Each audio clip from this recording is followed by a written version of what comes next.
Assalamualaikum warahmatullahi wabarakatuh. Salam sejahtera bagi kita semua. Om Swastiastu, Namo Buddhaya, salam kebajikan, Rahayu. Perkenalkan, nama saya Rizka Sarofa, SIP MIP, dosen tetap program studi Ilmu Politik Universitas Siliwangi, Fakultas Ilmu Sosial dan Ilmu Politik Universitas Siliwangi.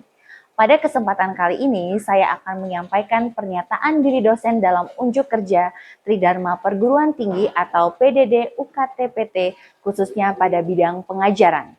Salah satu mata kuliah yang sesuai dengan keahlian saya, yaitu Pengantar Ilmu Pemerintahan.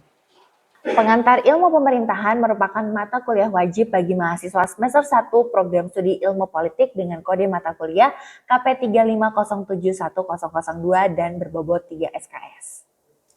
Mata kuliah Pengantar Ilmu Pemerintahan membahas konsep, teori, dan juga ruang lingkup ilmu pemerintahan yang meliputi hakikat pemerintahan, struktur dan fungsi kelembagaan negara, sistem politik, dan juga hubungan antar lembaga pemerintahan, serta dinamika dan tata kelola pemerintahan. Mata kuliah ini juga mengkaji peran aktor pemerintahan dalam menyelenggarakan pemerintahan, kebijakan publik, serta berbagai isu kontemporer.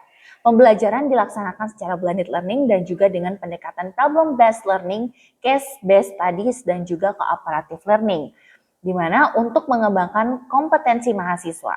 Selain itu, memberikan pemahaman konseptual, mata kuliah ini dirancang untuk membekali mahasiswa dengan keterampilan abad 21 yang meliputi kemampuan berpikir kritis, kreativitas, dan juga bagaimana kemampuan dari mahasiswa. Di mata kuliah ini juga melakukan evaluasi dengan berbagai fenomena pemerintahan sebagai bekal untuk mempelajari mata kuliah lanjutan di bidang ilmu pemerintahan dan kebijakan publik. CPL yang dibebankan pada mata kuliah Pengantar Ilmu Pemerintahan adalah CPL 5, di mana CPL-nya adalah menguasai konsep umum tentang kebijakan publik dan menguasai secara mendalam teori kebijakan dan pembangunan untuk menyelesaikan masalah, prosedural sederhana, dan mampu menyusun rancangan kebijakan sederhana dalam isu otonomi daerah dan pengembangan masyarakat desa. Mata kuliah ini memiliki CPMK, yaitu CPMK 1 menganalisis konsep umum kebijakan publik dan teori pembangunan dalam ruang lingkup ilmu pemerintahan untuk mengidentifikasi masalah prosedural sederhana. CPMK 2 menerapkan prinsip desentralisasi dan otonomi daerah dalam mengevaluasi struktur serta fungsi lembaga pemerintahan di tingkat lokal. CPMK 3 menilai implementasi prinsip good governance dan birokrasi dalam penyelesaian masalah prosedural pada pelayanan pengembangan masyarakat desa. CPMK 4 merancang rancangan kebijakan sederhana terkait isu otonomi daerah dan pemberdayaan masyarakat desa berdasarkan pada proses pengambilan keputusan dan partisipatif. Saya mengedepankan prinsip delivery, interaction, and assessment. Total pertemuan pada mata kuliah ini adalah 16 kali pertemuan dengan 14 tatap muka dan 1 kali UTS dan juga UAS. Pada video materi ini saya akan menyampaikan pada pertemuan 9 dengan judul Prinsip Desentralisasi dan Otonomi Daerah. Setelah mengikuti perkuliahan, mahasiswa diharapkan mampu menjelaskan prinsip desentralisasi dan otonomi daerah sebagai landasan pembagian kewenangan antara pemerintah pusat dan pemerintah daerah. Perkuliahan dilaksanakan dengan blended learning dan juga dengan menggunakan LMS. Metode pembelajaran yang digunakan adalah case-based learning sebagai analisis kasus urusan pemerintah pusat dan pemerintah daerah, dan diskusi kelompok. Dalam proses pembelajaran, saya memulai kelas dengan brainstorming dan kemudian memberikan kasus untuk didiskusikan secara berkelompok. Mahasiswa diberikan kesempatan untuk menyampaikan pendapat dan memberikan umpan balik secara langsung. Lakukan melalui kuis 15%, aktivitas partisipatif 15%, UTS 20%, dan hasil PBL 25%, serta UAS sebanyak 25%. Oke, Assalamualaikum warahmatullahi wabarakatuh. Waalaikumsalam warahmatullahi wabarakatuh. Selamat pagi teman-teman semuanya. Pagi. Ya, gimana kabarnya hari ini? Alhamdulillah sehat. Sehat ya, Alhamdulillah. Aldi gimana, sudah sembuh kemarin sakit? Oke, sembuh Alhamdulillah. Jadi teman-teman, sebelum kita mengawali kegiatan perkuliahan, kita akan berdoa, dan berdoa akan dipandu oleh Apep, silakan. Baik, sebelumnya sebelum kita belajar, alangkah baiknya kita berdoa dulu Mulai.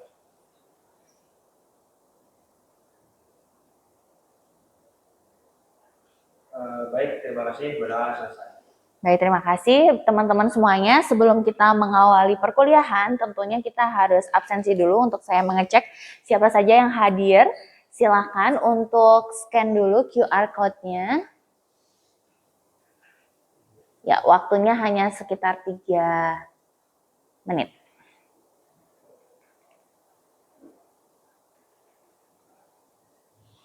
Baik, sudah. Terima kasih.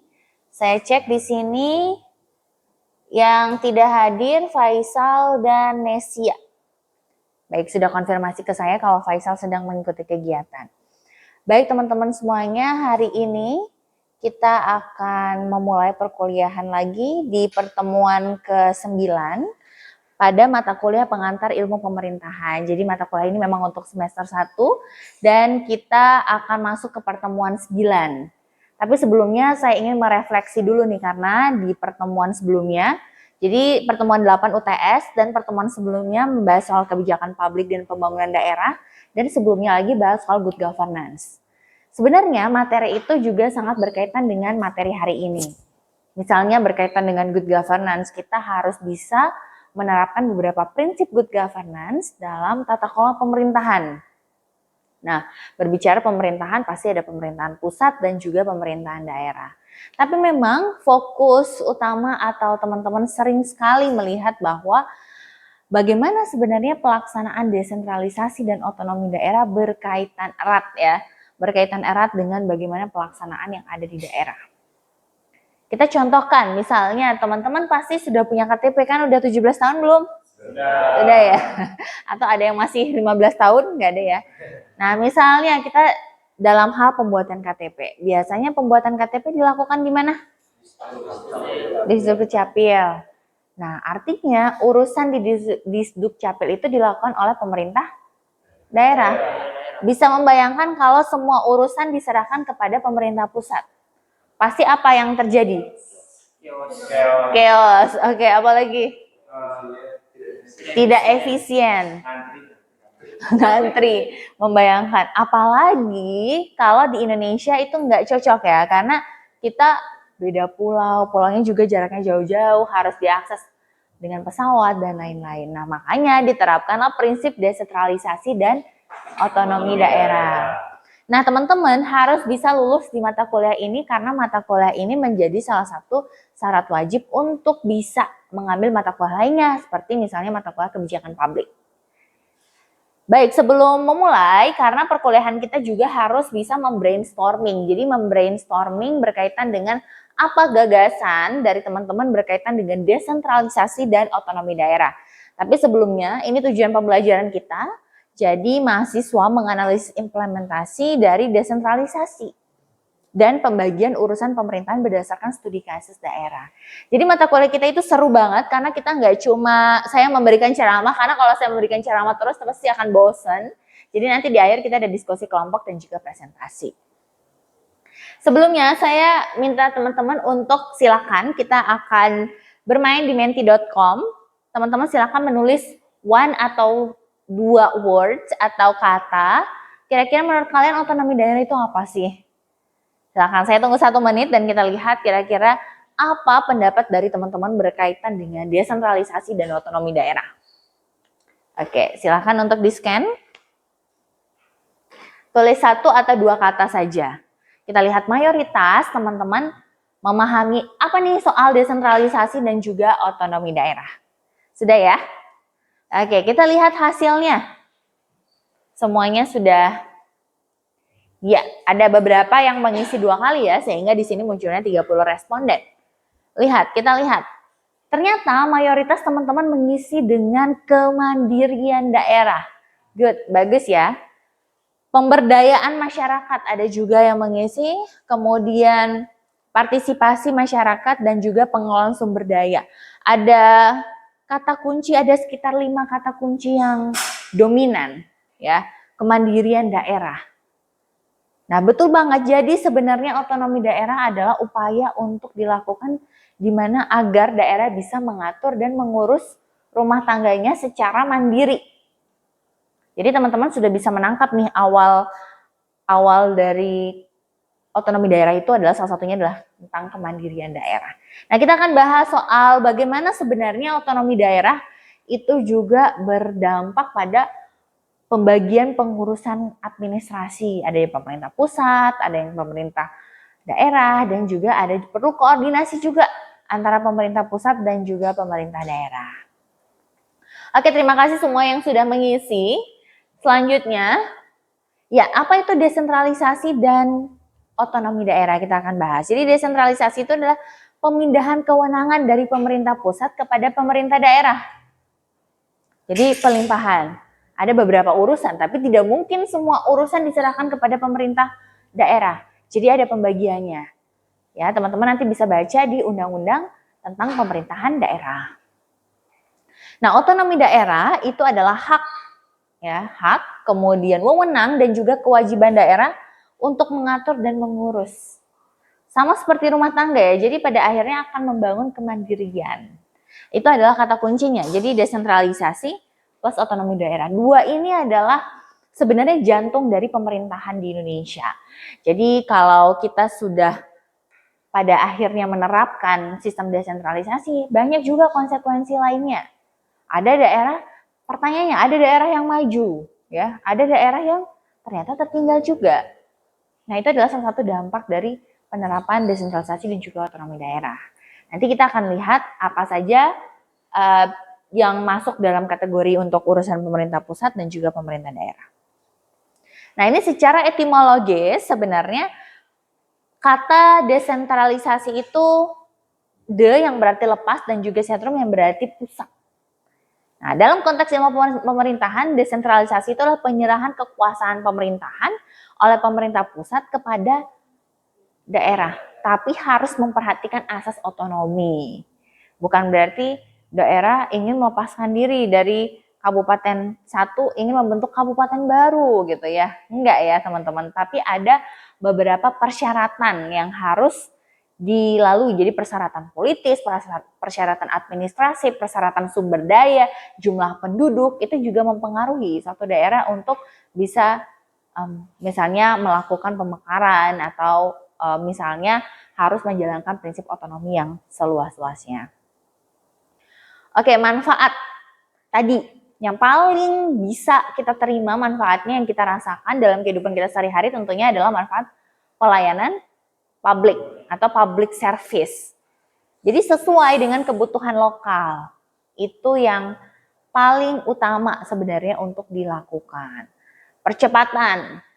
Jadi sebenarnya untuk menjamin public welfare atau kesejahteraan masyarakat, yang utama itu salah satunya adalah kita bisa merasakan pelayanan. Pelayanan publik yang paling penting itu efisien. Seperti kita udah belajar ya soal good governance, efisien, efektif. Pelayanan itu harus partisipatif juga. Itu juga sangat mempengaruhi dalam proses pelaksanaan desentralisasi. Selanjutnya, mendorong partisipasi dan keterlibatan masyarakat. Jadi kalau memang diserahkan kepada pemerintah daerah beberapa urusan, maka semakin banyak juga keterlibatannya. Nah, itu menjadi manfaat desentralisasi yang dirasakan kita. Selanjutnya, kita lihat ada pemerintahan yang sifatnya terpusat dan juga ada pemerintahan yang menerapkan sistem desentralisasi. Nah, kalau terpusat berarti semua keputusan berasal dari pemerintah pusat. Oke, pelayanan publik cenderung lambat. Tadi akan lambat, akan kurang responsif, dan juga partisipasi masyarakat terbatas. Artinya terbatasnya seperti apa? Oh, bisa jadi orang yang melakukan pelayanan bukan berasal dari putra-putri daerahnya. Itu. Jadi kemudian kalau desentralisasi, kewenangan dibagi kepada pemerintahan lokal. Tapi pemerintahan lokal itu kan terdiri dari dua ya, yaitu pemerintahan provinsi dan kabupaten kota. Kabupaten kota. Baik, lanjut. Nah, desentralisasi itu ada 3 dimensi utama yang perlu dijalankan. Ada desentralisasi politik, demokratis, yaitu pengalihan kekuasaan dan tanggung jawab kepada unit pemerintahan di tingkat bawah. Itu kita sebut dengan desentralisasi politik yang sifatnya lebih demokratis. Ada juga desentralisasi administratif. Jadi pengalihan wewenang ya, wewenang, tanggung jawab, sumber daya keuangan. Apakah daerah kemudian bisa mengelola keuangannya sendiri? Tentu bisa. Bahkan diminta untuk bisa menggali potensi daerah, potensi lokal. Potensi lokal contohnya apa? Wisata. Apalagi kira-kira?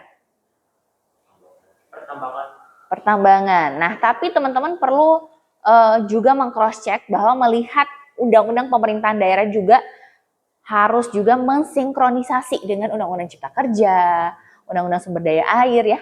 Karena ada beberapa urusan yang kemudian diatur lebih lanjut dengan undang-undang yang lainnya. Kemudian desentralisasi fiskal, yaitu adalah pemberian kewenangan kepada daerah untuk menggali sumber pendapatan sendiri. Tadi, justru daerah sebenarnya ada kata kunci dengan desentralisasi adalah daerah berlomba-lomba untuk melakukan inovasi. Inovasi itu banyak ya. Nah, teman-teman nanti bisa lihat bagaimana kemudian daerah harus berinovasi. Agar apa? Bisa mengelola sumber dayanya juga. Kemudian tidak bergantung kepada pemerintah pusat. Namun tetap seperti desentralisasi fiskal, ada beberapa urusan yang memang masih mendapatkan transfer pusat. Misalnya urusan keistimewaan, itu masih mendapatkan transfer pusat. Otonomi daerah yang dilakukan oleh daerah itu setidaknya harus menerapkan 3 prinsip penting, yaitu luas. Luas artinya daerah diberikan kewenangan untuk bisa mengelola, ya. Tapi harus nyata dan bertanggung jawab. Bertanggung jawab berarti berkaitan dengan accountability. Jadi pertanggungjawaban kepada pemerintah dalam melaksanakan laporan dan juga pelaksanaan program yang sudah dilaksanakan. Jadi ini adalah prinsip otonomi daerah yang bisa teman-teman baca ya dan juga kembangkan. Kenapa banyak permasalahan yang ada? Oh, karena tidak dilakukan secara bertanggung jawab. Ya, atau tidak dilaksanakan secara nyata. Nyata itu maksudnya adalah urusan yang memang sudah jelas terbagi antara pemerintah pusat dan juga dengan pemerintah daerah. Nah, ada yang namanya subsidiaritas. Apa sih itu sebenarnya? Itu adalah urusan pemerintahan yang harus ditangani oleh otoritas yang paling dekat dengan masyarakat. Itu kenapa desentralisasi hadir, kenapa cocok diterapkan di Indonesia, ya karena kita prinsipnya adalah bagaimana menghadirkan proses baik pemberdayaan ataupun pelayanan yang paling dekat dengan masyarakat. Kemudian akan memangkas birokrasi. Jadi birokrasi itu, kalau kalian pernah dengar, birokrasi kok gemuk, ya, miskin struktur kayak fungsi, itu bagus. Tapi kalau gemuk karena fungsinya sedikit, strukturnya gemuk, nah itu yang menjadi pertanyaan ya. Nah, jadi sebenarnya efisien. Kita kembali lagi bahwa prinsip good governance itu juga mempengaruhi dalam prinsip otonomi daerah yang lebih luas. Nah, kita lihat contoh kasus, karena kita pembelajarannya bukan cuma ceramah ya, tapi juga study case. Jadi, study case itu adalah kita mahasiswa berpikir kritis dengan kasus yang saya berikan, kemudian nanti di akhir diskusi kelompok untuk bisa memahami, oh ini yang menjadi urusan pemerintah pusat, oh ini yang menjadi urusan pemerintah daerah. Gak mungkin misalnya kalau kalian pernah lihat kenapa ya urusan keamanan itu gak diserahkan kepada pemerintah daerah. Ada yang bisa nggak kira-kira? Kenapa urusan keamanan hanya diberikan kepada pemerintah pusat? Ya pasti akan kacau ya. Pasti akan kacau. Kemudian pada akhirnya tidak satu komando dan bisa menimbulkan konflik yang lebih tinggi lagi gitu ya. Sehingga memang bukan beberapa tapi semua urusan keamanan itu diserahkan kepada pemerintah pusat. Oke, kita lihat.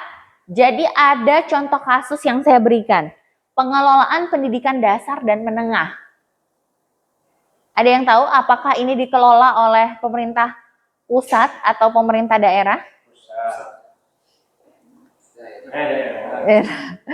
Oke, pusat atau daerah? Oke, jadi kalau pendidikan dasar seperti sekolah SD itu dikelola oleh kabupaten kota. Ya. Tapi kalau yang menengah seperti SMA dikelola oleh provinsi.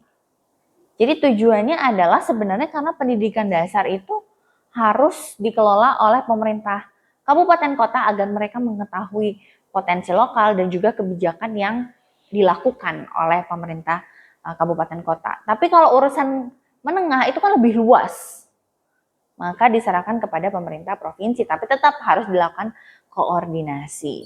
Oke, sekarang kebijakan pajak daerah dan retribusi. Kira-kira siapa? Daerah. Oke, kabupaten kota boleh? Boleh mengurusi. Kenapa? Justru dia harus menghasilkan pajak penghasilan daerah yang tinggi gitu ya, dan harus meningkat setiap tahunnya. Jadi boleh diserahkan kepada daerah, jadi tidak perlu dilakukan oleh pemerintah pusat karena memang tujuannya adalah mengelola pajak daerah. Oke, penanganan bencana alam lintas wilayah. Apa kira-kira? Penanganan bencana alam lintas wilayah ini kan sebenarnya penanganan bencana ini dilakukan oleh kabupaten kota, tapi tetap berkoordinasi ke provinsi. Kenapa? Kalau udah bencana, itu situasinya adalah pasti akan melibatkan beberapa kabupaten kota. Nah, seperti itu. Jadi urusan-urusan ini semuanya sudah tertuang dalam undang-undang. Tapi sekali lagi, kita harus mengkaitkan dengan undang-undang terbaru ya. Karena ada kayak undang-undang cipta kerja, itu juga mempengaruhi bagaimana implementasi dari undang-undang pemerintahan daerah. Oke, sekarang kita diskusi kelompok karena kalau saya ceramah terus akan bosan gitu ya, teman-teman. Jadi di sini saya punya 5 kasus, 15 kasus ini nanti saya bagi ke dalam 5 kelompok, di mana teman-teman silahkan untuk memilih 3 urusan. Pertanyaannya adalah klasifikasikan urusan ini. Apakah masuk ke urusan yang absolut, concurrent, atau yang daerah? Ya, silahkan untuk memilih 3 kasus dan saya berikan waktu sekitar 15 menit kita untuk diskusi. Ingat, diskusi berarti adalah saling bertukar pikiran. Kira-kira kita mau milih yang mana untuk masuk ke dalam presentasi. Silakan, saya berikan waktu 15 menit. Baik, selanjutnya adalah kita akan masuk ke diskusi kelompok. Setelah teman-teman tadi diskusi bersama teman-teman, silakan untuk mempresentasikan ya. Jadi saya berikan waktu sekitar 5 menit nanti untuk presentasi dan teman-teman lainnya harus memberikan respon atau tanggapan. Oke, tapi sebelumnya saya akan membuka sesi tanya jawab dulu ya, karena tadi dalam perkuliahan tentunya kita harus melakukan proses interaksi. Silakan, ada pertanyaan? Bu, saya ingin tanya, Bu. Oke, baik, silakan Rois. Oke, yang terkait yang tadi desentralisasi itu, saya tuh menekankan bahwasanya kok banyak sekali yang positif dan manfaatnya. Saya tuh ingin lebih tahu lebih ke negatifnya, apakah ada negatifnya dari desentralisasi ini? Baik, apakah ada negatif dari proses desentralisasi dan juga otonomi daerah yang sebenarnya sudah diterapkan di Indonesia? Tentunya ada. Di antaranya adalah ketika tadi tidak menerapkan berdasarkan pada prinsip otonomi daerah, yaitu yang luas, bertanggung jawab, itu maka dampaknya adalah apa? Dampaknya adalah pemerintah daerah tidak bisa mengelola. Artinya sumber daya yang ada di daerah juga tidak bisa tereksplor dengan baik gitu ya teman-teman. Jadi dampak negatifnya adalah pemerintah daerah harus berinovasi. Kalau tidak berinovasi maka akan muncul dampak negatifnya adalah masih bergantung pada pusat ya untuk mengelola daerahnya. Terus juga dampak negatif lainnya adalah kalau tidak didukung oleh sumber daya. Sumber daya itu sumber daya manusia juga ya. Jadi bagaimana proses pengelolaan atau keberlanjutan dari desentralisasi itu harus dibarengi dengan kompetensi dari sumber daya manusianya juga. Jadi dampak negatifnya kalau tidak bisa dikelola atau mengurus urusan-urusan pemerintahan daerah yang sudah ditetapkan, maka ya pada akhirnya berefek kepada apa? Berefek kepada daerahnya tidak bisa melakukan proses pelayanan yang ideal. Oke, dampak negatif lainnya juga tadi ketika daerah belum siap tapi mereka berlomba-lomba untuk melakukan yang namanya pemekaran, ya pemekaran. Belum siap secara politik, secara administrasi, penduduk, sumber daya dan lain-lain. Dampaknya adalah berlomba-lomba karena kan kalian sadari ya bahwa sebenarnya dengan adanya otonomi daerah membutuhkan sumber daya yang banyak. Pada akhirnya orang akan berlomba-lomba untuk membuat daerah baru. Nah, ini akan berefek juga ya. Jadi harus dibarengi dengan pelaksanaan prinsip otonomi daerah, tapi juga dibarengi dengan kemampuan dari pemerintah daerah itu sendiri. Oke, terima kasih untuk pertanyaannya Rois. Kita akan lanjut untuk presentasi. Silakan akan dimulai dari kelompok 1 ya, dari kelompoknya Ridwan. Oke, silakan Ridwan ke depan. Ya. Oke, Ridwan pakai ini agar suaranya jelas. Cek.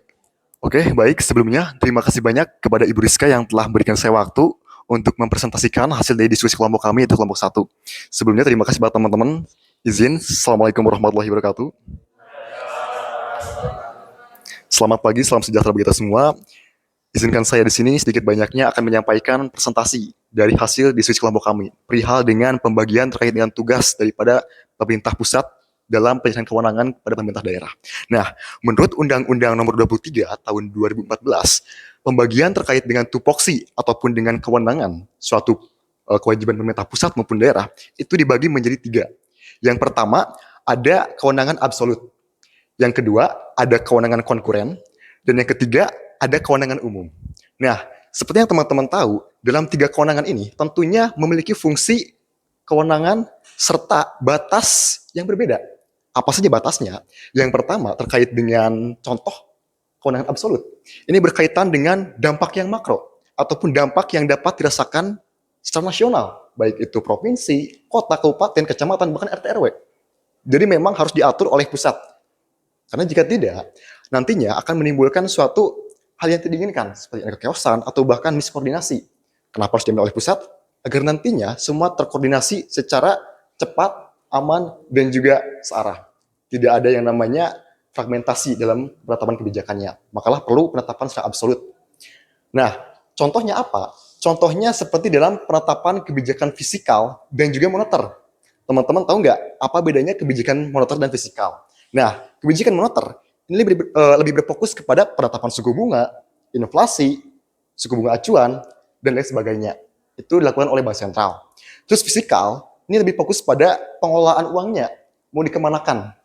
Nah, seperti apa? Seperti ketetapan Kementerian Keuangan, perihal dengan teks. Contoh seperti PPN 12%.